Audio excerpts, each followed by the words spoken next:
3.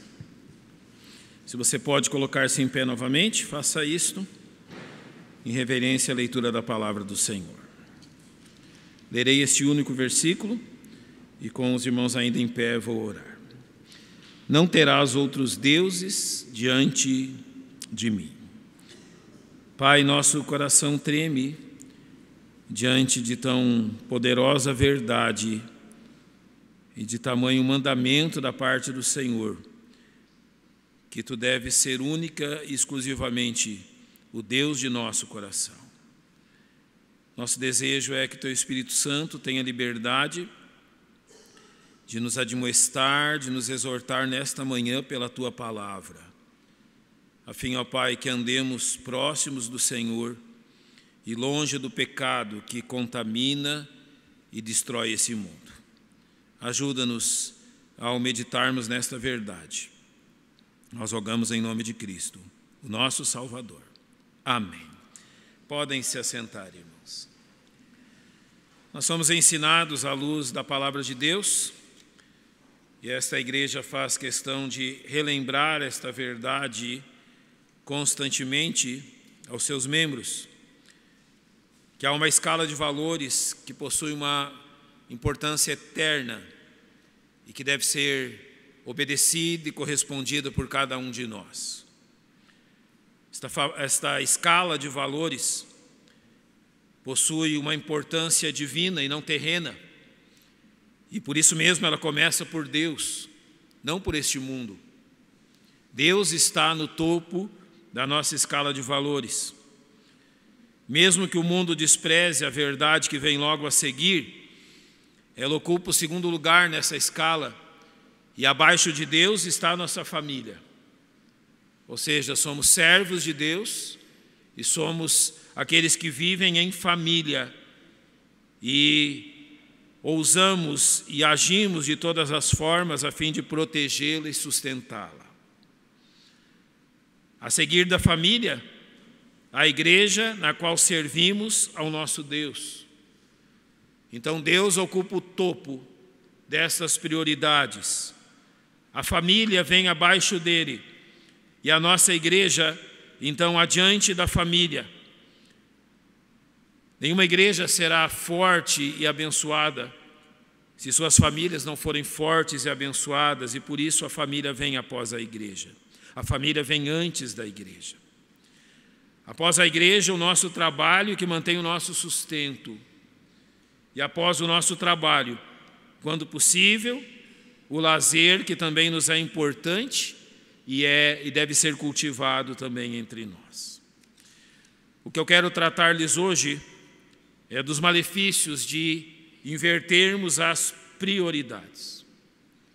Ao invés de Deus ocupar o primeiro lugar em nossa vida, ao invertermos essas prioridades, o lazer, o falar, o entretenimento, o descanso, realmente tudo aquilo que envolve as questões que este mundo nos oferece como uma solução ao nosso cansaço, ao nosso esgotamento, ao nosso dia a dia tão corrido.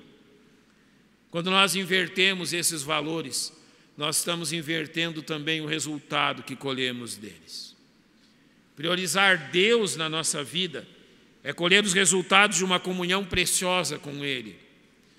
Priorizar o lazer em nossa vida, o entretenimento, o prazer deste mundo, é também colher os resultados passageiros e temporários que tais coisas nos trazem.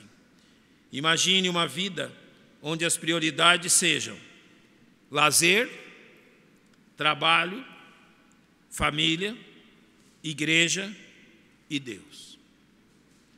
Com isso não estou dizendo que nós não temos direito a alguns dias de folga, a algum tempo de longe do nosso trabalho, e que aqui ou acolá exija que também estejamos ou nos faça também estar longe da igreja.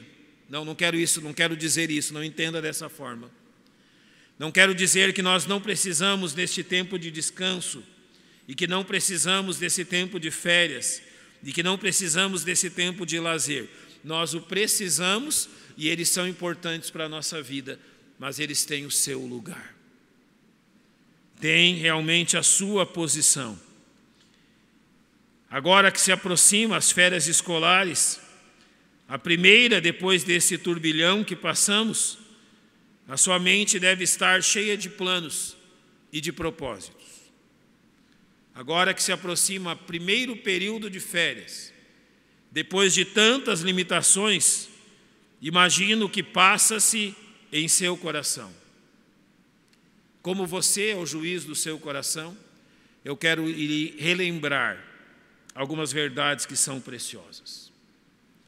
A primeira delas é que este verdadeiro Deus chamado lazer, descanso e entretenimento não é capaz de fazer algumas coisas primordiais pela sua vida. Ao contrário daquilo que ensina o mundo, ao contrário daquilo que querem incutir na nossa mente, nas propagandas, na mídia, nas formas que isso nos é transmitido, lazer nenhum cura aquilo que é chamado de o mal do nosso tempo, a ansiedade. Lazer nenhum será solução se você está sofrendo do pecado da ansiedade. O Senhor nos diz em Mateus 6,34 que não vos inquieteis, pois, pelo dia de amanhã, porque o dia de amanhã cuidará de si mesmo. Basta a cada dia o seu mal. É interessante que antes do período de férias, nós nos inquietamos contando os dias para a chegada desse tão desejado tempo. E quando estamos em férias, inversamente contamos os dias que faltam para voltarmos ao trabalho. Ansiedade é tratada dia após dia e não nas férias.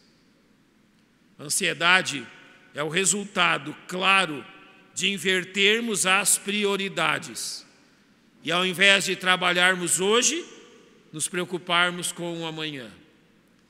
Eu já disse essa questão a diversos de vocês e repito: o melhor remédio contra a ansiedade é o cansaço no final do dia. Você vai dormir cansado? Você vai dormir esgotado? Você já percebeu que quando nós vamos dormir cansados, também vamos dormir satisfeitos? Porque cumprimos toda a meta do dia, cumprimos todas as funções do dia, aquilo que foi possível ser feito foi feito, e aquilo que não foi possível ser feito ficará para amanhã. Basta a cada dia o seu mal. Gente, férias não cura ansiedade. Lazer, seja onde for, não cura ansiedade. Entenda bem isto. Além disto, férias não curam e não tratam atritos familiares e conjugais. Férias não são a solução para o atrito entre pais e filhos, filhos e pais, e para o atrito entre casais. Férias não resolvem aquilo que você plantou durante todo o ano, durante todo o semestre. Férias não trazem solução, trazem apenas uma falsa impressão. Porque nas férias, normalmente, queremos tudo de bom. E quando temos tudo de bom, parece que até o clima fica melhor. Os desentendimentos, as amarguras, os ressentimentos passam quando todos os dias você almoça num bom restaurante, dorme num bom hotel, tem à sua disposição uma boa piscina ou algo assim para lhe entreter. Mas férias nenhuma, resort ou hotel ou clube nenhum resolve problemas familiares e conjugais. Isso não se resolve dessa forma. Além disto, férias não aliviam a culpa do pecado. Não. Um coração pesado pelo pecado não vai ser aliviado nas férias. Ele vai, no máximo, ser anestesiado. Só isso. Se eu vou num médico, eu já tive cólica renal, sou companheiro daqueles que sofrem desse mal. Se eu vou num médico com cólica renal, e a única coisa que ele faz é me passar um Buscopan, eu não considero ele um bom médico. Eu não vou no médico para tratar da minha dor. Eu vou no médico para tratar daquilo que me causa dor. Se ele só quer me livrar das dores e não trata da pedra que está no meu rim ou já saindo do meu rim, eu não posso considerá-lo um bom médico. Eu não quero anestesia, apesar de que a anestesia até ajuda. Eu quero é que ele me livre da pedra. Da mesma forma, férias não aliviam a culpa do pecado, apenas o anestesiam. Se você vem constantemente falhando contra o Senhor e permitindo pecados encobertos na sua vida, a única coisa que as férias vão fazer é possivelmente fazer que você esqueça deles por uns poucos dias. E quando você então retornar, ele simplesmente vai estar mais infeccionado do que quando você foi. Férias não preenchem o vazio espiritual. Não. Você pode ir para o melhor clube de Goiás, para o melhor hotel do Brasil ou da Europa. O vazio espiritual não é preenchido por um tempo de descanso. Apesar de que o tempo de descanso é importante para restaurar as nossas forças, mas descanso nenhum restaurará a negligência espiritual da nossa vida. Férias realmente não resolvem o problema da negligência das necessidades espirituais de um salvo. Então, se suas férias apenas servem para que você protele a resolução de seus pecados e de seus problemas, se as férias apenas servem para que você protele aquilo que urgentemente precisa ser resolvido, você está pecando. Você está errado. Nossos problemas precisam ser tratados à luz da palavra de Deus. E para isso existe o ministério pastoral e os dons dados pelo Espírito à igreja. Ou seja, tirar férias da igreja não resolve problema nenhum. Eu creio que é o primeiro pensamento que nós devemos ter. Todos vocês, todos nós têm direito a férias e a descanso. Todos nós têm realmente a necessidade de um período onde vamos repor as nossas forças. Não é estranho, mesmo no ministério pastoral, que muitas vezes quando tratamos com colegas que estão em dificuldades e lutas, que a única recomendação que façamos é: você precisa de descansar alguns dias. Muitas vezes, o nosso esgotamento e os problemas que enfrentamos e a nossa falta de paciência são resolvidos por alguns bons dias de descanso. Mas você sabe muito bem a diferença entre descanso e entretenimento. O que tem acontecido é que nós temos percebido famílias desta igreja voltarem mais cansadas das férias do que saíram, precisando de mais tempo longe da igreja do que quando saíram. Pastor, voltei tão cansado dessas férias. Então, meu querido, não foi férias. Não foi descanso. Você não cuidou do que devia ter cuidado. Você abusou do que não devia ter abusado, mas não cuidou do que deveria ter cuidado. Por isso, mesmo as nossas férias precisam respeitar alguns limites. E esses limites a serem respeitados são os limites da nossa liberdade cristã. Sim, ela é citada nas Escrituras. Gálatas 5,13 diz: porque vós, irmãos, fostes chamados à liberdade. Sim, você tem liberdade. Não useis então da liberdade para dar ocasião à carne, mas servi-vos uns aos outros pelo amor. Então disto me vêm alguns princípios que devem ser muito bem pensados pelos filhos de Deus.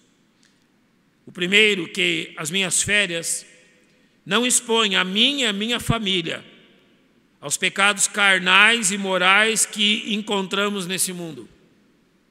Férias não são um cartão em branco para que você exponha a si, a sua esposa, ao seu esposo e aos seus filhos aos pecados carnais e imorais deste mundo.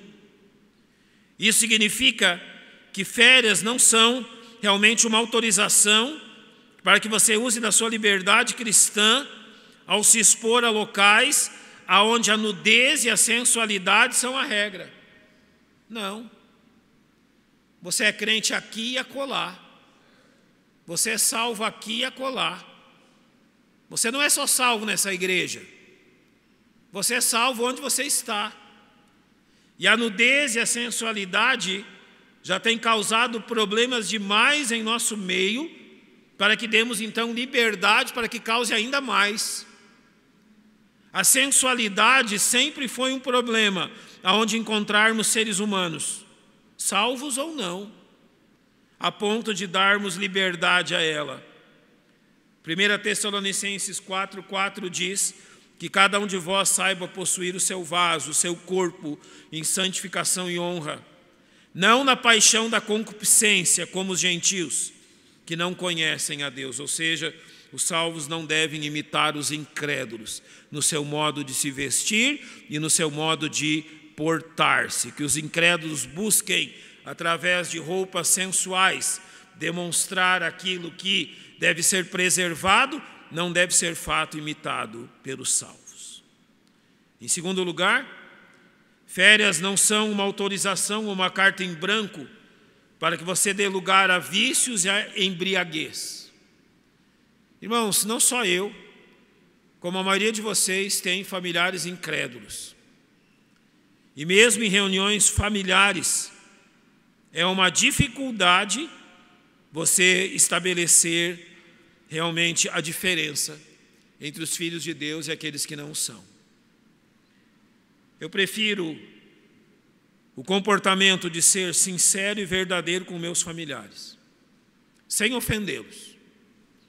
Que caso a reunião familiar inclua qualquer tipo de vício e embriaguez, eu prefiro abster a mim e a minha família de estarmos presentes. Sou sincero com eles. Não os minto, não minto a eles. Deixo claro que a minha posição como um crente, como filho de Deus, não me permite compartilhar de uma mesa onde a embriaguez está sendo incentivada. Com isso, não digo que não os amo, digo que os respeito, assim como exijo que eles me respeitem também. As férias não são uma autorização para andarmos em meio à cultura da embriaguez e dos vícios, como se fôssemos incrédulos. Estou a chamar a atenção dos jovens. Aquilo que tem sido encontrado na nossa sociedade, eu não o vi ainda, mas já li sobre. Parece que há aí um tipo de fumígeno, um cigarro eletrônico, pelo que eu estou entendendo, algo parecido com isso. Ainda não vi nenhuma pessoa usando isso. Mas creio que se trata de algo tão danoso como o cigarro tão antigo usado na nossa sociedade. Apenas melhor e socialmente aceito. Alguns anos atrás, ainda lá no Paraná, quando eu trabalhava lá, começou a vir da China aquilo que alguns chamam de narguile, outros de narguilé. Você sabe o que se trata? Tipo um cálice onde saem as mangueirinhas, que as pessoas tragam a fumaça que está ali. Eu lembro que bem diziam naquele tempo, olha, é sabor disso, sabor daquilo outro, não faz mal nenhum. Então, comecei a contemplar jovens nas praças, reunidos ao redor daquele demônio. Faz mais mal do que qualquer outra coisa. A única diferença é que mata mais rápido. Pelo menos você gasta menos dinheiro, morre mais rápido. Quanta coisa nova se inventa e quanta desculpa nova se dá para as coisas velhas. Irmãos, que tenhamos consciência que em nossas férias, que no gozo de nosso descanso, é ilícito que sejamos rodeados de vícios e embriaguez. Assim como é ilícito que estejamos rodeados de todo tipo de licenciosidade. Licenciosidade significa literalmente indisciplina, falta de regras. Não é porque um cristão está de férias que o evangelho mudou. O Evangelho continua o mesmo. E se você é um crente aqui dentro, você é um crente lá fora também. É comum aos homens incrédulos, aquilo que li nesta manhã na escola dominical, Romanos 1,32, os quais, conhecendo o juízo de Deus, que são dignos de morte, que tais coisas praticam, não somente as fazem, mas também se agradam do que as fazem. Esse mundo se agrada da licenciosidade, esse mundo se agrada da indisciplina. Você não. Você não se agrada disso. Você é um filho de Deus. E a comunhão com seu Pai Celeste é vivida também dentro desta verdade. O que então nós devemos entender quanto ao nosso período de descanso? Para que ele é importante? Eu devo relembrá-los primeiro que, infelizmente, a derrota espiritual de muitas famílias cristãs tem iniciado pela escolha do local e das atividades que terão durante as férias. O mundanismo tem adentrado o coração de muitos nesse período de lazer. E nossos filhos não podem ser habituados a pecados morais mediante o contemplar desses pecados em períodos de lazer. Então, questões que vão da falta de modéstia no vestimenta, namoros precoces, vícios e tudo que envolve o período de lazer e de descanso não são uma carta em branco para o que pratiquemos. Eu quero lembrar-lhes, pais, que parece que o período de descanso tem normalmente afrouxado a vigilância dos pais. Isso não deve acontecer. O que fazer então? Acima de tudo, meu período de descanso deve permitir tempo e tranquilidade para aprofundar minha relação com Cristo. Eu já ficaria feliz se você me dissesse assim, que nas férias você leva a sua Bíblia. Ficaria mais feliz ainda se você me dissesse que nas férias você lê sua Bíblia. O tempo de descanso é um período propício para aprofundarmos nossa relação com Deus, conforme Salmos 145:18 diz: perto está o Senhor de todos os que invocam, em verdade. Priorize no seu tempo de descanso a comunhão com o Senhor. Em seu tempo de descanso, priorize oportunidades de fortalecer sua vida conjugal e familiar. As férias não são um cartão branco onde você pode esquecer da sua esposa, esquecer do seu marido, esquecer dos seus filhos. Não significa isso. Realmente, o tempo que gastamos no trabalho e nas demais coisas nos roubam o tempo com eles. Então, no nosso tempo de descanso, é prioridade investir na vida conjugal e familiar. É importante dizer-lhes também que o seu tempo de férias deve respeitar os limites da sua capacidade financeira.